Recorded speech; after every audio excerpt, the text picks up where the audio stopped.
Sabari, apa kabar sahabat Bawaslu dimanapun teman-teman berada. Hari ini kembali lagi bersama saya, Neneng Widasari, di acara Obrolan bareng Bawaslu. Nah, hari ini Obral sudah kedatangan tamu istimewa. Dua orang tamu istimewa dari Bawaslu Republik Indonesia. Kita langsung perkenalan aja langsung ke tamu yang pertama. Ini udah ada Bang Ade Chandra. Bang Ade Chandra, berhubung bukan saya sih sebenarnya, sahabat Bawaslu ini supaya kenal lebih lanjut sama Bang Chandra, boleh perkenalan sedikit nggak soal Bang Chandra? Gitu ya. Iya. Ya, assalamualaikum warahmatullahi wabarakatuh. Sahabat Bawaslu di Provinsi Gorontalo dan dimanapun berada. Perkenalkan, nama saya Ade Chandra atau biasa dipanggil Chandra atau panggilan akrabnya Decan kali ya. Di Jakarta tuh panggilnya ya Mas Decan segala macam ya. Decan Kun ya. Karena ya gitulah, nggak usah dibahas lagi ya. Saya tinggal di Bogor ya. Kemudian di Bawaslu itu dari tahun 2015 ya. Awalnya di DKPP, terus kemudian ATP, dan terakhir di Pusditbangdiklat per tahun kemarin. Dan di Pusditbangdiklat saya sebagai staf pelaksana ya, seperti itu. Oke. Berarti saya boleh panggil Bang Decan? Boleh. Aku panggil Bang Decan ya. Okay. Nah, selanjutnya tamu kedua tadi yang udah sempat ikut ngobrol sedikit ya gitu. Ini udah ada Mas Saipudin. Kalau ini saya panggil Mas Saipudin. Akang Saipudin gitu. Kang Saipudin, boleh perkenalan dulu, Kang?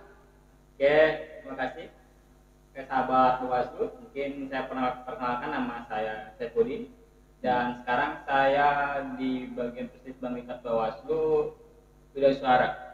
Dan sekarang saya tinggal di Jakarta, walaupun saya sebenarnya dekat rumahnya di Serang. Tetanggaan kita ya? Iya, tetanggaan rumahnya ada. Ini tuh ada teman juga di sini, Mbak Vidya ya. Iya. Kebetulan dia sedang cuti ke Serang, dan juga Mbak Neneng juga ya, dari Tangerang ya? Iya, dari Tangerang. Kok saya nanya-nanya? Kok mau sih tangga nama dia? Makanya saya juga ya.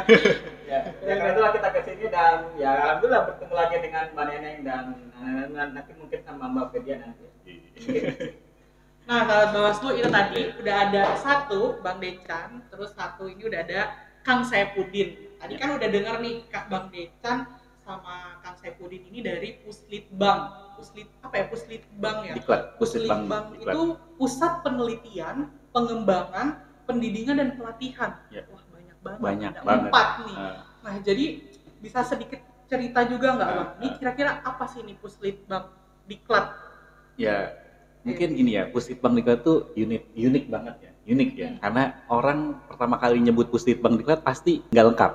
Entah itu Pusditbang atau Pusdiklat atau Pusdiklat Latbang atau segala macem gitu ya. Tapi justru di situ keunikannya, karena orang susah nyebutnya gitu kan. Jadi gampang diingat kan. Oh, Pusditbang, saya Pusditbang gitu kan. Atau Bang Decan Pusditbang. Nah, kalau Pusditbang sendiri di Bawaslu ini unitnya unit eselon 2 ya, baru terbentuk setahun yang lalu. Belum setahun sih, kurang lebih sekitar bulan Februari ya. Terus kemudian kapusnya baru dilantik itu bulan April. Jadi kita belum genap setahun. Tapi kita sudah mengemban amanah yang cukup besar gitu ya. Kalau kita ngelihat tugas fungsinya dari Pusditbang itu, kita kebagi dua. Ada yang ngurusin khusus penelitian dan ada khusus ngurusin pendidikan dan pelatihan. Nah, kalau penelitian mungkin kita lebih fokus terkait dengan indeks kerawanan pemilu, itu bagian dari penelitian. Terus kemudian dari jurnal Adiasta Pemilu, terus kemudian ada penelitian demokrasi dan kepemiluan, terus ada kelembagaan, terus dan pengawas pemilu, dan terakhir terkait dengan pemantauan pemilu. Jadi semua penelitian terkait dengan kepemiluan yang tadi saya sebutin itu menjadi ruang lingkup dari Pusditbangdiklat, terutama di bidang penelitiannya. Dan kemudian kalau kita ngomongin pendidikan, kita kebagi dua lagi nih. Ada pendidikan teknis khusus pengawas, ada diklat khusus terkait dengan internal SDM kita sendiri. Oh, berarti kalau yang tadi teknis pengawas, selain internal Bawaslu itu dari luar juga bisa ikut? Itu lebih ke ini sih, kayak komisioner terus kemudian diklat-diklat teknis kayak, mungkin saya sedikit jelasin ya. Kalau diklat teknis itu dia lebih ke misalnya ke penanganan pelanggaran, diklat teknis penanganan pelanggaran, atau diklat teknis terkait dengan pengawasan. Terus ada diklat terkait dengan sengketa peradilan, ya itu masuk dalam ruang lingkup teknis. Diklat teknis sebelumnya itu ada di biro-biro lainnya. Cuman mungkin buat tahun ini itu sudah diselenggarakan oleh Puslitbangdiklat. Oke. Nah, dari mulai tahun kemarin tuh kita sudah mulai nyusun ya, dari mulai kurikulum dan sekarang ini lagi dikebut modulnya. Jadi kita umurnya belum setahun, kita sudah di banyak tuntutan kita untuk ngebentuk rancang bangun Puslitbangdiklat itu seperti apa, terus kemudian kontennya seperti apa, itu harus dipikirin dari mulai bentuk lembaganya sampai dengan konten kegiatan program itu sendiri. Susah ya? Enggak sih. Sahabat Bawaslu, ternyata Puslitbang itu kerjanya banyak banget. Ada lagi nggak? Kalau Bang Said gimana? Ada Ya, mungkin tambahan ya, karena di Puslitbangdiklat itu SDM-nya kebanyakan baru ya. 30 berapa? 33. 33 dan 20 itu baru.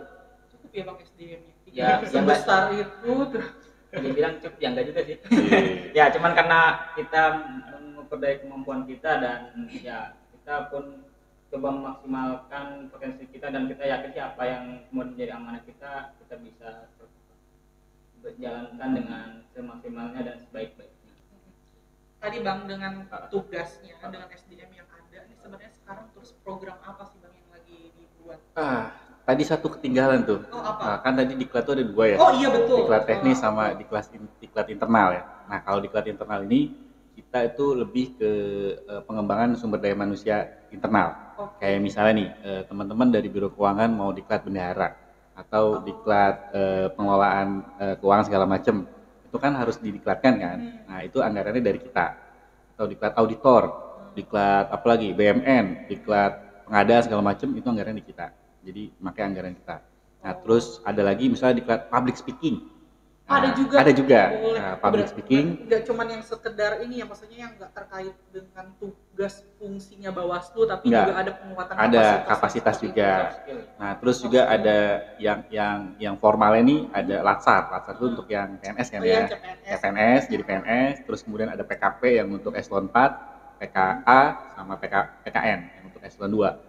Itu di kita juga tuh. Nah, sistemnya kalau tadi yang diklat teknis, kita menyelenggarakan untuk pengisi konten segala macamnya, nanti bisa dari WI dan ini ya dari narasumber dari segala macam. Wah, ini salah nih, satunya. ini nih orangnya nih. Ini. Kalau diklat internal kita lebih sifatnya ke ini ya, ke mengirim. Jadi ada pelatihan apa kita kirim. Jadi kita nggak menyelenggarakan. Oh, berarti penyelenggaranya bisa instansi lain tapi Bisa. kerjasama. Kerjasama. Kalau diklat teknis ada kerjasama juga nggak Bang dengan lembaga lain atau khusus? Sejauh ini ketika itu dibutuhkan pasti ada ya, terutama kayak LSM. Jadi mungkin bisa kita libatkan dalam dalam pengisian materi gitu kan, terhadap konten-konten yang ada dalam pelatihan, atau dari akademisi dari perguruan tinggi itu bisa menyampaikan materi yang sesuai dengan modul atau kurikulum yang udah dibuat sama teman-teman gitu. Nah, ini soal penelitian tadi pendidikan pelatihan ya, ini udah cukup banyak digali. Nah, terus tadi itu sempat ada di awal disebutkan ya, salah satunya penelitian. Terus penelitian itu ada jurnal. Nah, jurnal ini gimana nih? Jadi Bawaslu tuh punya jurnal. Punya. Nah, itu jurnal apa itu? Mungkin Bang Saib bisa ini ya, Bang Saib gimana? Bisa cerita soal jurnal Kang ini? Kang Saib. Untuk jurnal Bawaslu sendiri itu sebenarnya sudah dimulai pada tahun 2015. Kemudian kita berubah nama menjadi Jurnal Adiasta Pemilu itu pada tahun 2018. Itu karena kebijakannya ketika itu tidak boleh direkomendasikan untuk nama jurnal ini jangan memakai nama lembaga. Karena itulah kita menggunakan nama Adiasta, itu berasal dari Sanskerta yang artinya pengawas. Makanya karena itu ada hubungannya, kita mengambil nama itu, menjadikan itu sebagai nama dari jurnal kita, Jurnal Adiasta Pemilu.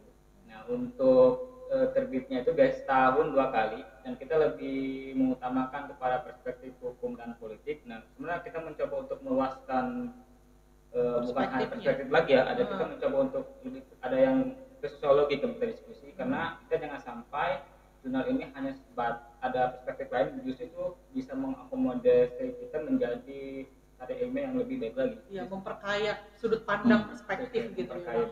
Nah, kalau gitu berarti bisa dong, maksudnya ini nggak cuman pegawai Bawaslu atau mungkin pengawas pemilu, penyelenggara pemilu yang mengirimkan artikel jurnalnya ya, masyarakat umum juga bisa. Bisa sekali. Kebetulan saya pun punya pengalaman ya. Sebelum saya di Bawaslu sendiri, ketika saya masih kuliah ya, saya mencoba mengirimkan tulisan saya ke Bawaslu pada tahun 2017 dan alhamdulillah saya diterima dan masuk. Ketika itu saya diterbitkan dan kita didiskusikan di Bandung. Kita ada akomodasinya dan di sana dan itulah jadi bukan hanya sebatas kita sebagai lingkup Bawaslu, di sana ada akademisi, ada NGO ataupun mahasiswa yang memang membutuhkan buat misalnya kan kalau saya dulu kalau mau lulus harus menulis karya ilmiah, itu bisa jadi salah satu yang poin plus ya. Nah ini kalau mau masyarakat mau mengirimkan artikelnya gitu, itu dia aksesnya kemana? Dia harus kirim artikel, harus kirim langsung draftnya, naskahnya berbentuk hard copy atau gimana ini sekarang mekanismenya? Kalau linknya di bawah ini, klik aja. Tapi ada linknya ya di bawah. Oke. Jadi sekarang udah bisa online gitu. Sekarang kita ya dulu kan sistemnya masih manual ya, dan ternyata untuk konvensional manual, dan sekarang kita mencoba untuk migrasi ke OJS online journal system. Kita sudah membuat sistemnya, kita sudah ada ininya OJS-nya dan kita sudah ada websitenya, nanti bisa dilihat ya di bawah. Jadi teman-teman sekarang pun kita sudah mulai publikasi, mungkin bisa lihat di Instagramnya Bawaslu, itu sudah ada publikasinya, ataupun di Instagramnya Puslitbang pun ada publikasinya. Nah, teman-teman yang berminat bisa langsung saja ke situs itu dan bisa nanti ada bikin username, nanti bisa mengirimkan artikelnya langsung di situs di OJS tersebut. Itu. Nah mengenai jurnal nih Bang, kan kayak bisa dilihat nih di depan sini. Itu sebenarnya selain Bawaslu kan Bawaslu provinsi, bahkan mungkin Bawaslu kabupaten kota itu mereka punya jurnal juga, mengeluarkan membuat jurnal.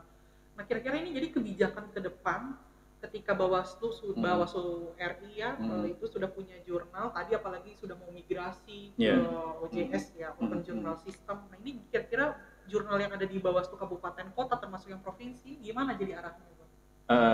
Gini, kalau kita sih pada prinsipnya gini, kita di pusat punya ini kan Adiaksa Pemilu. Nah kemudian di provinsi pun mereka pada mengaktualisasikan apa yang dia miliki gitu. Artinya penulis-penulis di daerah, di kabupaten kota atau akademisi di kampus ya provinsi masing-masing, ketika dia mau nulis terus kemudian jadi bahan publikasi ilmiah itu kan bisa lewat provinsi masing-masing. Nah so far sejauh yang kita pahami sampai sejauh ini kebijakan dari pimpinan kami belum ada ya pembatasan terkait dengan integrasi. Ya mungkin masing-masing masih bisa mengelola jurnalnya masing-masing, cuman kita nggak tahu ke depannya seperti apa. Nah kalau lihat arahnya ini, memang kedepannya sekarang ini kan masih rata-rata masih konvensional nih, belum migrasi ke OJS ya. Kayak di RI aja kan baru tahun kemarin kita kebut jadi OJS, yang sementara kemarin-kemarin sempat tertunda gitu kan. Nah mungkin kedepannya teman-teman di provinsi pun bakalan migrasi ke OJS itu sendiri. Jadi semua udah sistem by online. Kalau kita mau jujur ya, mahasiswa sekarang kalau mau nyari data segala macam jarang kan melihat bentuk fisiknya kan, lebih cari online tentang materi apa, ada jurnal apa, atau klik di situ. Nah, rata-rata pada online semua kayak gitu. Mungkin gitu sih. Kira-kira sepertinya kita obrolannya cukupkan sampai di sini ya Bang ya. Siap. Gitu. Terima kasih banyak nih obrolan-obrolannya tadi soal Puslitbang, terus soal jurnal. Jadi teman-teman semua, sahabat Bawaslu dimanapun berada, apalagi sahabat-sahabat Bawaslu yang memiliki karya-karya tulis itu bisa dikirimkan ke jurnal Adiaksa Pemilu nanti ada linknya di bawah, teman-teman bisa akses di sana. Terakhir barangkali Bang ada pesan untuk sahabat Bawaslu khususnya yang ada di Provinsi Gorontalo, silakan kalau mungkin nggak banyak ya, artinya ketika sahabat Bawaslu ya entah itu di Gorontalo atau di kabupaten kota atau di provinsi manapun yang melihat podcast kita pada siang hari ini, jika kita punya tulisan atau punya ide gagasan dan itu bisa menjadi sebuah karya ilmiah, jangan pernah ragu ya, atau jangan pernah sungkan untuk mengirimkan tulisannya ke Desa Pemilu ya, ke jurnal kita. Nanti kita kirimkan linknya, karena kita udah based on website ya, based on online, jadi nggak perlu datang lagi atau apa, cukup kirimkan materinya, nanti di review secara online juga ya, nanti pun hasilnya bakalan bisa di publish. Mungkin itu pesan dari saya, dari Bang Saeb. Mungkin tambahannya ya untuk supaya yang tadi yang jurnal Adiaksa Pemilu ini bukan hanya dari pusat ya, yang misalnya mengirimkan, tapi justru yang terpenting itu dari teman-teman provinsi, kabupaten, kota, karena Bawaslu itu punya kearifan lokal masing-masing ya. Karena tidak bisa disamakan misalnya satu masalah satu provinsi, misalkan pengawasan pemilu dengan provinsi itu tidak bisa disamakan.